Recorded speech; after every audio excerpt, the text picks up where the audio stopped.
Hey guys, how you doing? This is Andrew Sims with the Sims Consulting Group, and today we're going to talk about something, man, that I've been kind of hearing a lot about, seeing in various articles, man, and also having some personal conversations with people I know, just about the process of entrepreneurship or business ownership, or they got the promotion or they moved up and it wasn't what they thought it was going to be, right? That is that old man, if I knew it was going to be like this, maybe I would have changed my mind, or maybe I would have done something different. And it's usually at the beginning stages where they're kind of getting adjusted to the new normal, or the new position, or the new opportunity, or the going from a stable employment situations to an entrepreneur type of lifestyle. And what my message to them is the same thing I'm going to say to you guys tonight. It's always uncomfortable at first.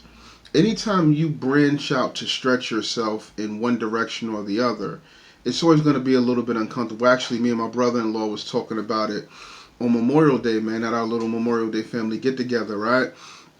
It's always going to be uncomfortable. If you're so concerned with comfort, you're going to do that. Or if you're always trying to facilitate a comfortable life, meaning, you don't have to stretch yourself, you don't have to grow, you don't have to push past anything that you particularly are going through, you don't have to learn new things, you don't have to stretch yourself, then you're really kind of locking yourself into a pattern where you won't grow. Right, I made a post the other day that says sober-minded, sober-minded, being sober-minded as you analyze who you are, what you are, and where you are in relations to your goals.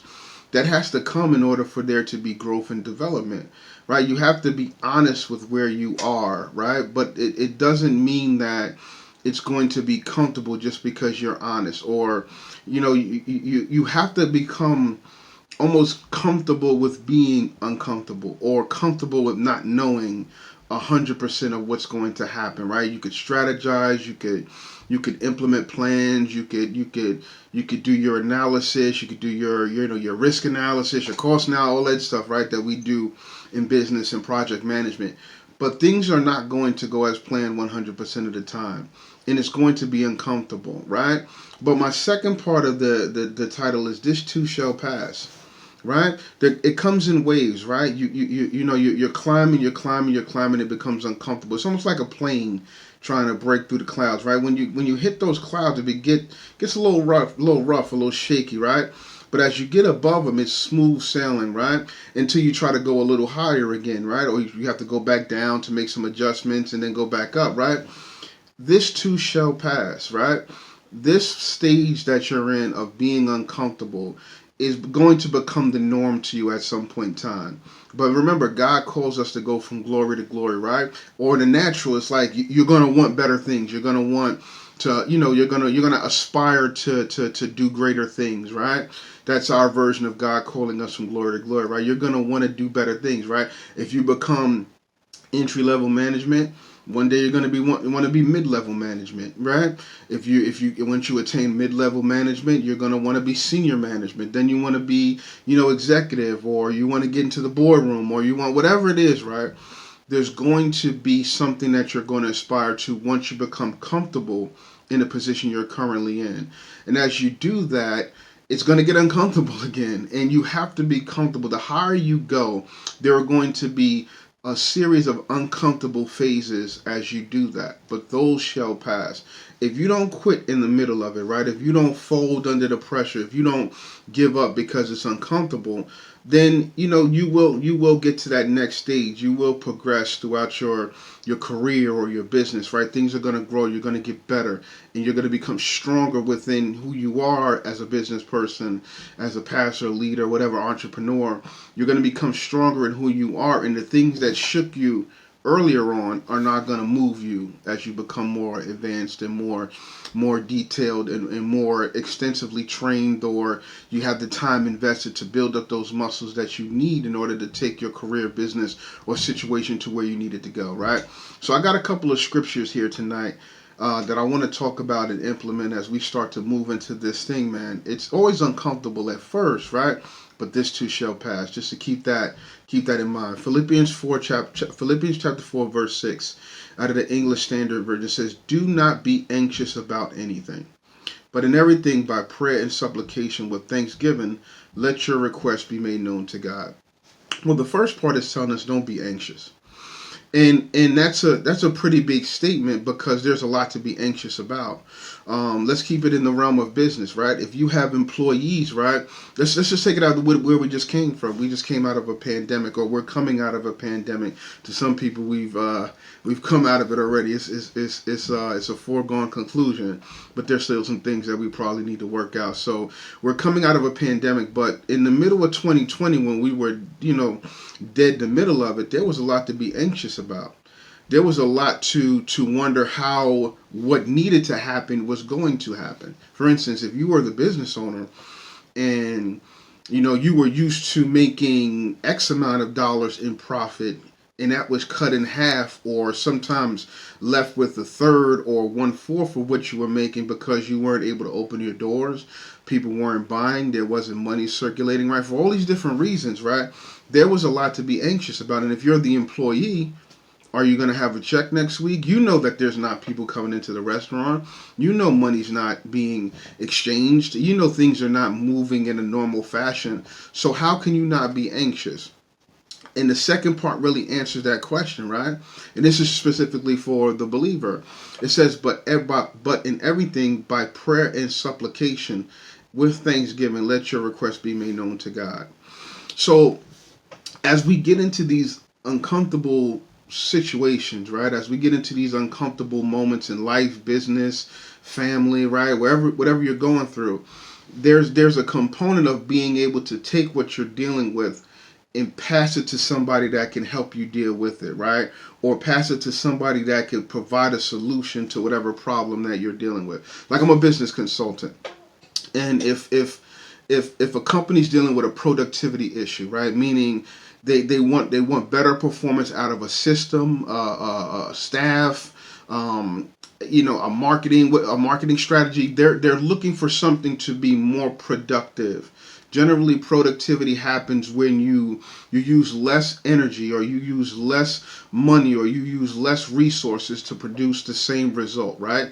So that way, if you increase this now, you're going to get higher or better results, right? Let me say that again. So when you're looking for productivity, that's generally having a certain amount of resources produce a certain result, and we want the resources to go down while the results go up, right? So that way, if we increase the resources, we're going to have greater results. So that's really what productivity looks at, how things perform, in short, right?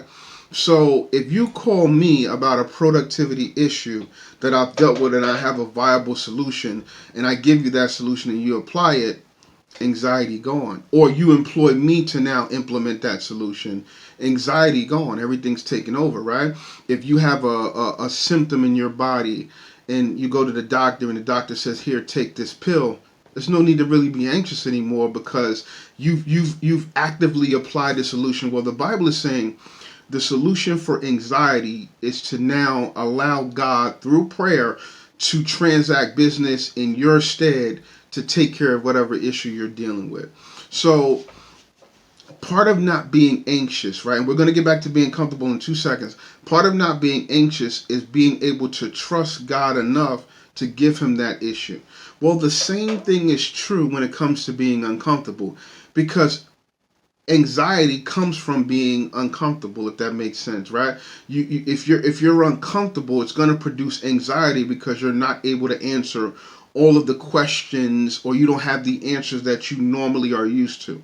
You know you were going to get X amount of dollars every Friday because you went to a job that said, we guarantee you X amount of dollars every Friday. But as an entrepreneur, there is no guarantee. As a business owner, there is no guarantee. You may make guarantees to employees, but there's no guarantee on your end that certain things are going to happen. Now, it may be statistically more practical or statistically more true that is going to happen, but that's still not a guarantee, if that makes sense. And then some would argue that not even employment's a guarantee, but for the conversation's sake, we're going to assume that your employee is going to keep their word and you're going to be able to, pay money or get your check like clockwork, and it never fails, right? So we're in uncomfortableness, or being uncomfortable produces that anxiety, but we still have to apply the same answer. When you're uncomfortable, you have to trust that the same God that put you in that position is going to provide the solutions in order to get you through that situation or circumstance. Does that make sense?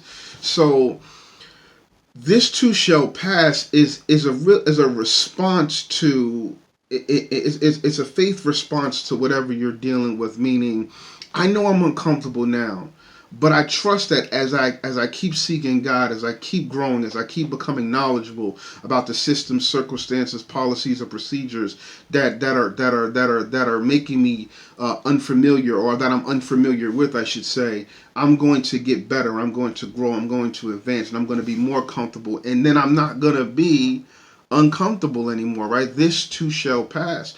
We have to have those real conversations when it comes to the tribulation or the turmoil doesn't last but for so long.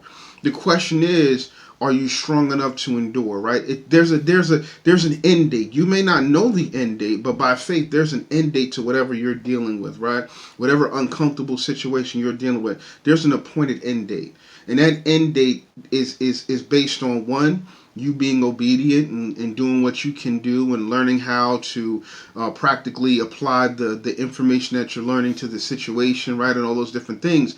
But you got to trust that there's an end date, because if you think that this uncomfortable feeling is going to go on forever and you're never going to get any better, then you start to operate in hopelessness and stuff like that, and we don't want that. So you want to be able to say, this too shall pass, right? Enjoy the journey, enjoy the process, enjoy that uncomfortable feeling, because that should drive you. Those are the breeding grounds for innovation and ingenuity and all of those things that produce a better world for us all, right? At some point in time, people had to be uncomfortable with riding horses because there was no air conditioning, there was no heated seats, right? No radio. You just had to listen to the click clack of the horse as you go. But somebody got uncomfortable with that and said, man, we got to do something different. And then they started building wagons and things like that. But eventually it turns into now what we drive, cars, right? And how we travel, planes, buses, boats, all these different things are a sign of somebody, being uncomfortable at some point in time when it came to developing these new things that we have. So being uncomfortable is a great time if you have the right perspective. But the last thing I want to say is, and it'll be real brief, when it comes to pouring back or having conversations with newer people that are, newer entrepreneurs or newer people in your office or in your church or whatever it is, right? Be honest. And what I mean by that is, let them know truthfully that we've all struggled. I think part of the problem that makes people quit, well, one of the reasons that people kind of quit the process prematurely is because they hear all these other people that make it seem like they didn't have to go through the process too. That there was something intrinsically super special about the people that made it than there was about the people that didn't, right? And the difference is it's just sustaining power, right? Or the ability to sustain under the pressure, the ability to keep going in spite of not necessarily getting the results or seeing the things that you thought you were going to see. And I have a scripture that talks about that. And it's really a process of being true and loving the people that you're talking to and caring enough about them to be honest with them about your story and how you got to be where you are, and let them know that, man, whether it's, walking by faith wasn't always easy to walk by for me. And I'm honest about that. It took me a while to develop faith muscles and trust in God. And God understands. But if I told you that I've always done it, man, faith was nothing for me, and you're struggling, you may think that there's something special about me that you don't have, therefore you can't achieve the same things in your own right that I've done in my particular situation or circumstance. So this scripture I want to read is 1 Corinthians chapter 13 verse 4. Now this is a love chapter, but I think this scripture really has some truth in it. Well, all scripture has some truth in it, but I'm going to use that particular truth for this situation. It says, "Love is patient and kind. Love does not envy or boast. It is not arrogant." We gotta be patient. We gotta be kind. We gotta love. We can't be envious. We can't boast, and we definitely shouldn't be arrogant. As we climb these ladders and accomplish these things, man, be real, be transparent, right? Be patient and be kind, because you can't really put a number on when somebody's going to get it. Now, remember, we talked about, making sure that you're helping the right people that are really putting out the energy necessary to get things done. But at some point in time, you got to employ patience. You got to be kind, man. You got to be somewhat long suffering with staff, family, friends, church members, co-workers, right? Because the light comes on, or the light bulb comes on for us at different stages in time. And if you're so short and everybody has to meet your standard of measure, right, when it comes to how much time you're going to allot to them, you may miss out on, or you may miss the opportunity to truly bless somebody that has a great future, man, that God really wanted you to be tied to. But in your haste to say this person can or cannot do something, right? Or you not telling them your whole story, and they quitting in the early stages, or the normal course of business growth. It's not really cool, man. And another thing, I'm starting to hear people kind of, talk about why it's good to be arrogant and it's good to be boastful. I say let the work do the talking, man. I get that you wanna. I get that there's a lot of opposition telling you can't do something, right? So you want to put out some energy and kind of big yourself up and tell them how much you are doing and how great you are, and kind of combat the negative that you may be coming up against. But I don't know if it's really the appropriate way to do that is to be arrogant. I think being humble and remaining in a posture of humility as you kind of walk these things out and your work kind of speaks for you will stand the test of time. And even your enemies, right? Even though they're enemies and they're critics, right, through your humility or your humble approach, you may even get to bless them, right?